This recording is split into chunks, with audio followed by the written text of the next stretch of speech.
What is up, bras? So another season of Rainbow Six has come to an end, so it is time for my list of top 10 favorite tips and tricks that I've learned this season. Couple things to keep in mind: this is not a list of top 10 technically perfect tips and tricks, but instead my personal favorite tricks that I learned in year 3 season 2 and I find myself using the most. All of what I will show you is still very useful even though this season has come to an end and the new one is already a few days in. I can guarantee you that some of you may have been doing these since before this season, and I can also guarantee you that I've been using certain tricks since the beginning of time that would be brand new to some people. So basically, opinions being opinions, these are my top 10 opinions. But who knows, maybe you have a favorite trick that you've learned this season and you would like to share it down below. Anyways, let's kick this list off starting with 10.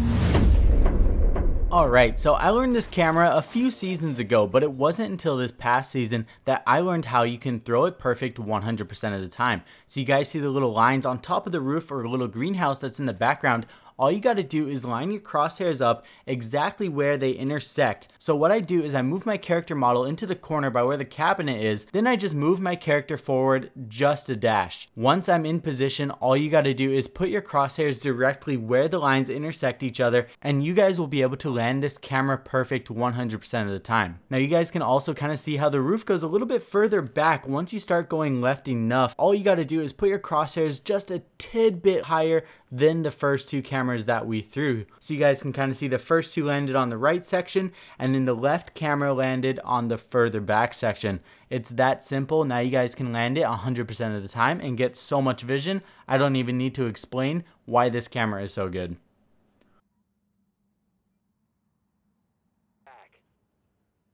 9. Now this is a spawn kill that I learned from the legend Muzi on his YouTube channel. He showed us how you can get this crazy far back angle that is so insanely safe the next time that you guys are playing on border. Now this line of sight is absolutely insane. This goes all the way past the balcony towards the little broken stone wall where a lot of people like to run up to. And then of course you guys can see here, if they approach the window, then it's a very free kill. It's going through the offices and through two walls. It's absolutely insane.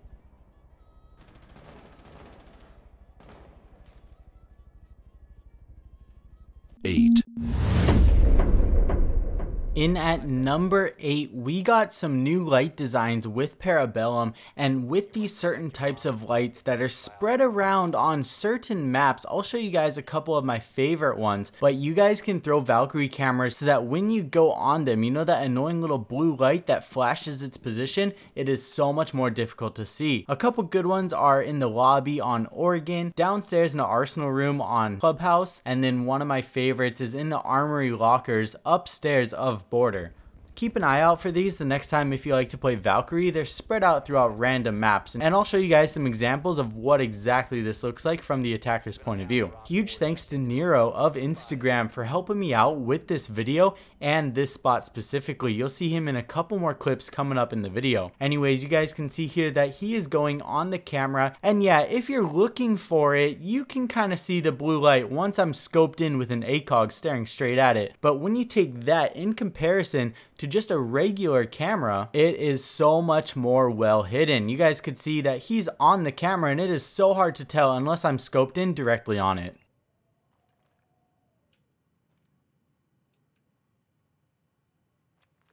7.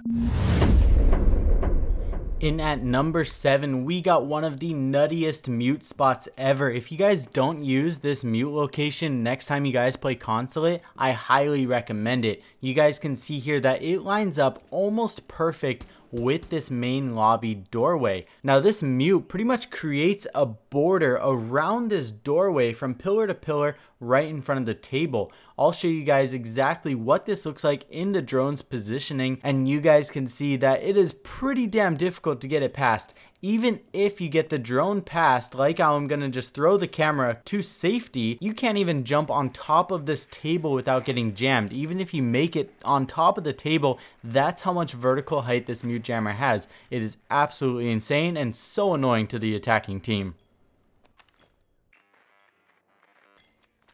6. At number 6, we got a parkour spot on Coastline that I featured back in parkour episode number 5 on June 22nd. Since then, a lot of people seem like they have been making great use of this spot. One tip while doing this trick, make sure that you leave a little bit of a bottom on this wall. If you completely take out the bottom wall, you won't get the vault option, as shown in the example. And just like that, even when you use Hibana, make sure you leave a little bit of a lip or a little bit of a curb on the bottom, and then it will guarantee you that you get the vault option 100% of the time.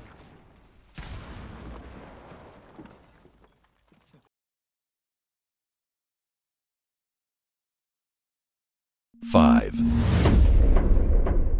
In at number 5, we got some love not just for Echo, but also a really cheeky grenade placement spot that you guys can do. A lot of times Ela will camp at the bottom of server stairs on Bank. By running on the outside on the north side of Bank, there's actually this drone hole that a lot of people don't know about. You can roll grenades down here, take out anybody camping on server stairs.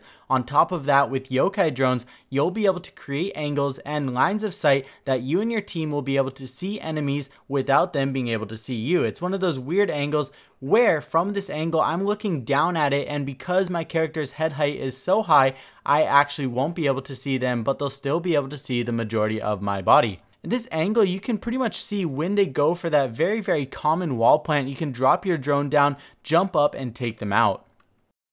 4. So our number 4 spot is an insane angle that I learned from watching Canadian at the Paris Majors. He landed this nasty headshot on somebody entering in the Bank lobby. Now the idea behind this angle is that whoever is approaching has so many different angles to check. This is like pretty much less than a pixel peek that we see here. One cool tip that Nero figured out is you can actually add some barbed wire to the entrance, make them slow down, make the headshot a little bit easier. You guys can see here that I literally cannot even see where I'm getting killed from. I'm gonna have to watch the kill cam to see it, and the odds, even if they know that you're here, the odds of them lining that angle up is insane. Now let's take a look at the clip where Canadian pulled off the shot. Site. So we'll see if it pays off for him. Again, we're seeing the dock peak similar to what we saw from NBK, but from a different floor, and a different player does spot that sledgehammer. Oh, dirty, that sledgehammer like a little shark fin. Easy target. Easy target. Canadian getting the first kill of the round here. 3.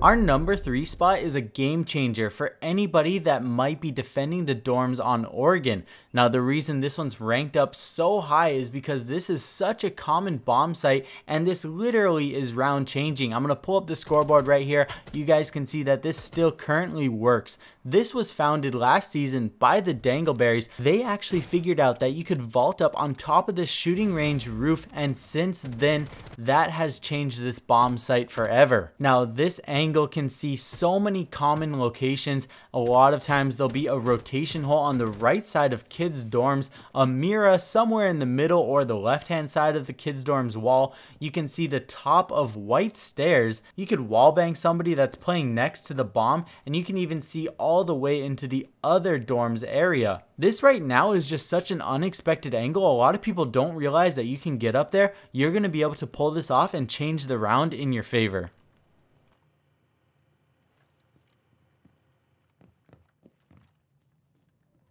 2. Now this one I really wanted to save for our parkour episode number 7.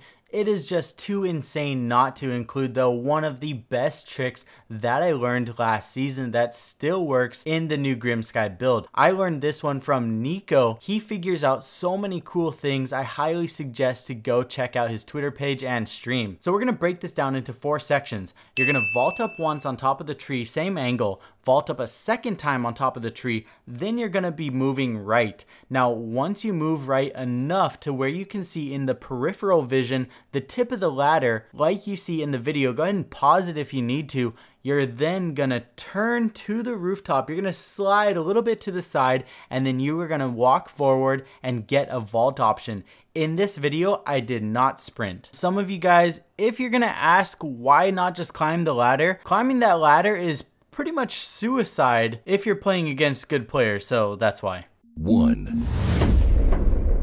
Our number 1 spot will almost always guarantee you a kill when done correctly, and that is why it is our #1 spot. Probably the easiest kill of your life once you figure out the perfect calculations. Follow along to the on-screen instructions, just like our #10 spot. Just line up your crosshairs exactly on the red intersection, and you guys will get a nitrocell perfectly over the reinforced wall and out the window. Now, not only is it difficult to get nitrocells perfectly over reinforced walls, this one's not just going over a reinforced wall, it's going out the window where so many attackers like to camp out. This is such a high traffic area, you're definitely going to catch somebody. And on top of that, there's an extra horizontal reinforcement that's blocking the path of the nitrocell. We're dodging that and going through the extra window. Now, landing this nitrocell is pretty much winning the jackpot on one of those super rigged carnival games, because that's how much space you have for your nitrocell. This spot is absolutely insane. Such a high traffic area, you're 100% going to get a kill. And we all know that Blackbeard loves to camp out here for at least 6 minutes per round, right? So anyways, you guys, I hope you guys learned some awesome stuff in this video. Let me know down below if you guys learned something really cool that wasn't included in this video, and what was your favorite spot from these top 10s.